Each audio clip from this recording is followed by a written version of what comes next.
Good, happy Tuesday morning, February 8th, 2022. I'm Riley King. Welcome to this Tuesday morning edition of the Riley King Newscast, right here on the Riley King Network. We have a lot of news to get to this Tuesday morning, so let's get started right now.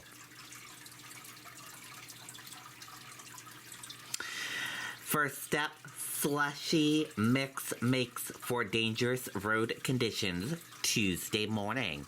Let's take a listen to that video from WMUR News 9. As one of the region's largest family-owned energy providers, Eastern Propane and Oil knows a thing or two. Another crash just came in. Now, according to the WZID traffic network, the DOT is reporting a crash in Manchester on I-93 northbound.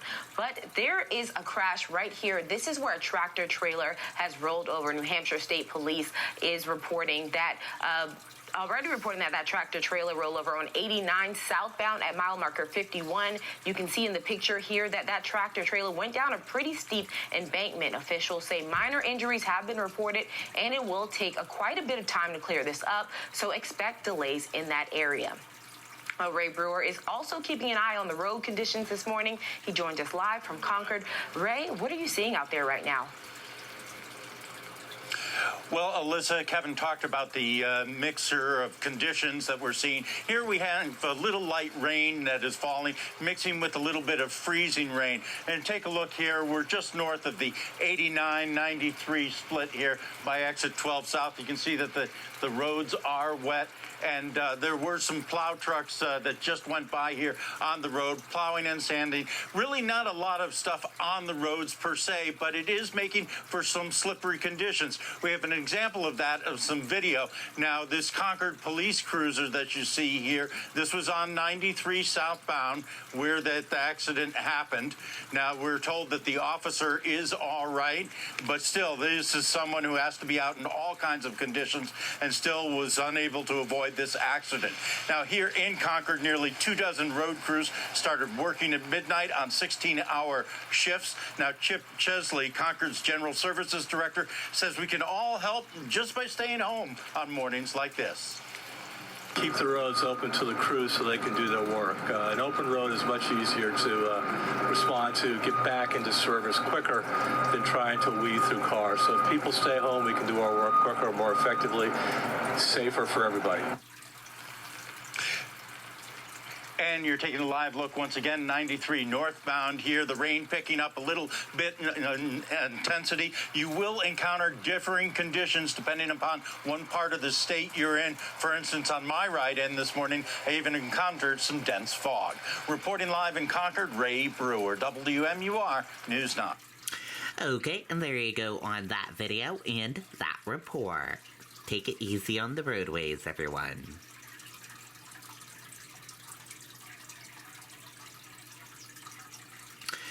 New Hampshire music teacher being investigated for alleged inappropriate contact with former student. Let's take a listen to that video from WMUR News 9. As one of the region's largest family-owned energy providers, Eastern Propane and Oil knows a thing or two. And now to breaking news. A teacher at Salhegan High School is now on leave for allegedly having inappropriate contact with a former student. The district says it placed music teacher Carl Benavides on paid leave after the Department of Education announced an investigation into him. Superintendent Adam Steele says the alleged misconduct does not involve any current students and that the district recognizes the severity of these allegations. Okay, and there you go on that video and that report.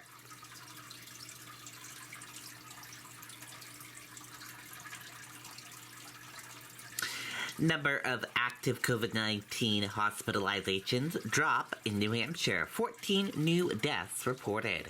Let's take a listen to that video from WMUR News 9. Everyone has mental health. Is yours keeping you from the life you want? Riverbend is here for you, providing mental health services for all needs and all ages. Specialized treatment delivered with compassion. Visit us at riverbendcmhc.org. To the pandemic now, and the state announcing 14 new COVID-related deaths since Friday. This comes as hospitalizations drop to their lowest since October 17th, with 185 people being treated right now. There are nearly 2,800 new cases to report tonight, and active cases are down to 6,200. That is the fewest since November.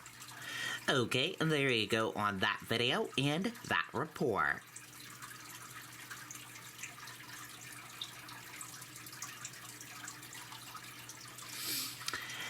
Deadly fire in Starford kills one person, another in hospital.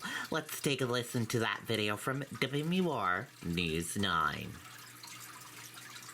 Right now, the State Fire Marshal's office is investigating a deadly fire in Stratford.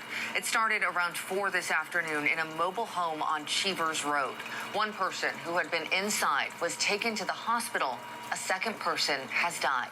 The cause is under investigation tonight. Okay, and there you go on that video and that report.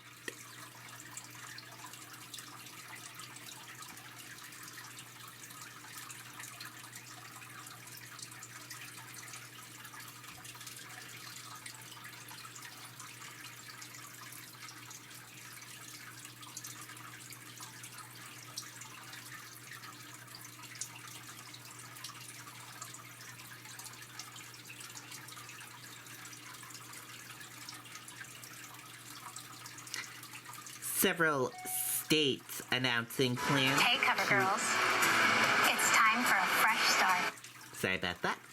Several states announced plans to lift mask mandates in schools. Let's take a listen to that video from ABC News.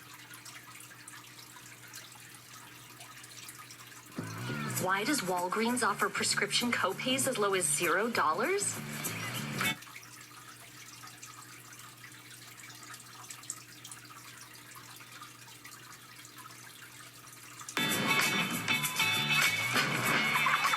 So you won't have a Medicare in the world.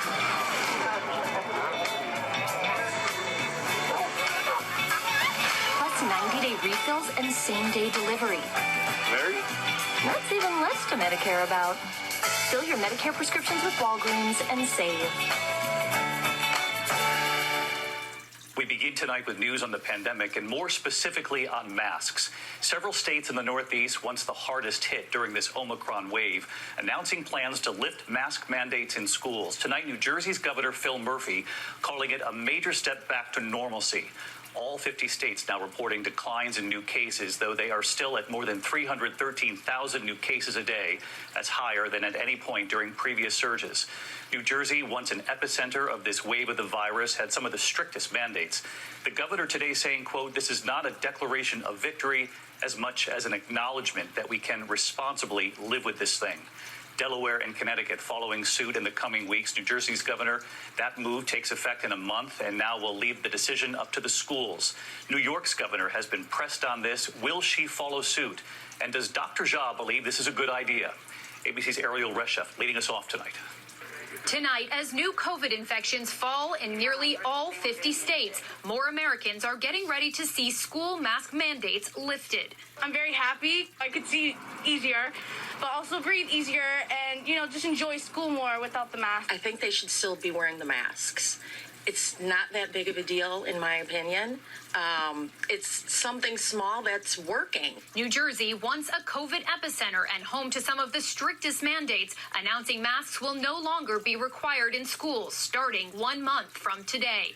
The governor leaving it up to school districts to make their own rules. Perhaps most importantly, this is a huge step back to normalcy for our kids. I thought that was a good decision. Basically, because infection numbers are coming down, I think it's pretty reasonable to pull back on those mandates. California, Delaware, and Connecticut say they too are planning to pull back on state mask mandates over the coming weeks. And New York's governor signaling she will make an announcement on masks on Wednesday. Tonight, officials are pushing for clear guidelines for easing restrictions. We're calling upon the governor, again, for probably the 20th time, to give us the metrics. Let us know what are the metrics, what is the science, when this is going to end. While hospitalizations are down nearly 50% from Omicron's peak and cases down 61%, the country is still averaging more than 300,000 new cases a day, higher than any peak during previous surges. And health experts caution the pandemic isn't over yet. We're not close to the end right now, depending on how you measure that. I think that this is going to be a long struggle. This is a virus that's going to be persistent. We're going to have to continue to take measures to protect vulnerable people.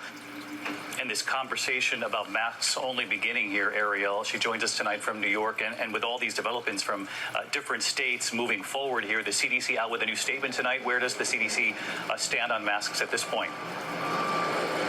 Well, David, the CDC is standing by its recommendation that kids older than 2 and staff continue to wear masks in schools, but they have consistently left it up to local officials to determine masking rules based on transmission in their own communities.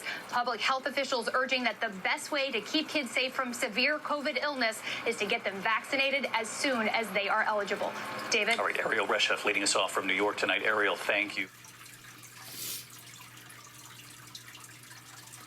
Okay, and there you go on that video and that report.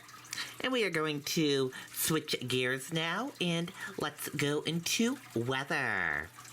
With a full weather forecast, let's go to meteorologist Kevin Scrippa. Good morning, Kevin. So, you need a new roof, but you have so many questions. Should I get a metal roof or asphalt shingles? Are the materials... Winter weather advisory remains in effect this morning for a combination of a chilly rain, a wintry mix, and some light snow that continues to come down. And a combination of that, along with some freezing rain, will make for some slippery travel in some areas first thing this morning, with mainly light snow up in the North Country. A lot of this activity kind of edges to our east by around midday and sets up a few sunny breaks later this afternoon. But again, factor in some extra time as you head out on the morning commute. Temperatures by later today responding nicely. Temperatures are right around 32 in southern parts of the state, so any sort of sunny breaks with a building breeze out of the west and northwest could push temperatures up near 40 degrees later on today for an hour or two, so some subtle melting will likely be going on. Eventually later this evening, though, we will drop back from the mid-teens up north with a couple of snow showers to the mid-20s in southern areas with partly cloudy skies. Looks like we're headed into a fairly quiet weather pattern going forward. Temperatures each afternoon will at least at a bare minimum be in the 30s, but there will be some southern spots each of those afternoons going through the weekend that we could tip out just above 40 degrees. For Wednesday, it will be with a lighter breeze and partial sunshine. Thursday, the chance of a passing mixed shower with a weak front coming through. But again, temperatures will be in the 30s to lower 40s. And then we get into Friday, and it does look like we're back to partial sunshine. Temperatures will be in the 30s. Winds will turn back to the southwest, and temperatures will likely be up into the 40s on Saturday. This will be with a front eventually coming through with a couple of mixed showers later in the day and into the evening. But again, overall, a much quieter weather pattern once we get beyond the slippery morning commute with that wintry mix out there. A couple of sunny breaks as the breeze turns to the west and northwest this afternoon. That'll send temperatures backward anywhere from 15 to 25 overnight tonight. And again, 30s to near 40 degrees tomorrow with partial sunshine. A pattern we hang on to going toward the weekend. Nothing more than a couple of passing showers Thursday and Saturday. Okay, and there you go on that weather forecast from meteorologist Kevin Scrippa. Thank you for that weather forecast, Kevin. And that does it for this morning edition of the Riley King Newscast, right here on the Riley King Network. Thank you for tuning in and watching. Have a great rest of your day. Goodbye.